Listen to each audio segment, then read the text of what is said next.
Welcome to your daily 180 Bible study. We've been talking about the importance of letting the Lord come into our hearts, of letting Him change our hearts. That's a difficult thing to do, but there is power in the gospel of Jesus Christ to do that, the way that nothing else possibly can. You see, we can change all the outward appearance that we want to, but until we get to the heart of the matter, as Jesus was teaching in the Sermon on the Mount, and as the prophets of the Old Testament were teaching, all of our sacrifice, all of the outward things that we may do in service to God, they're absolutely meaningless. We need to let the Lord into our hearts to begin with.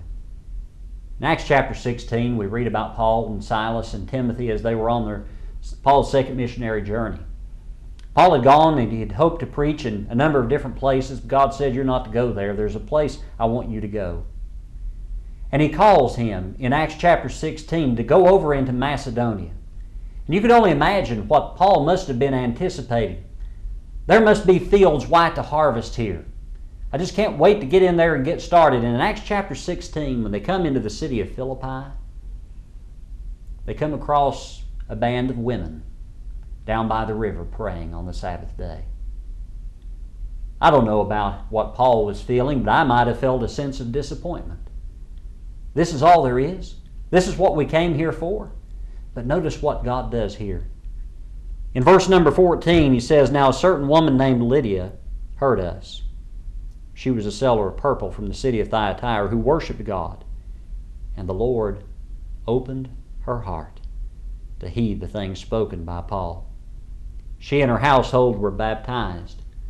And there were great things that happened beginning there in the city of Philippi. They helped Paul so much in his journeys, supported him in so many of the things that he went on to do.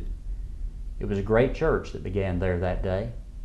But it all began with a heart that was open to the gospel of Christ. We're told that one of these days, 1 Corinthians 4 verse 5, God is going to expose all the hidden things of the heart.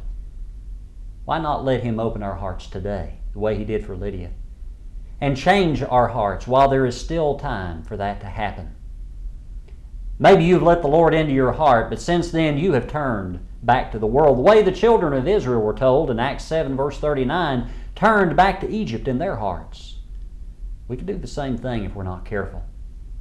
If you will give your heart to the Lord, He will keep it safe from all harm, from now until eternity.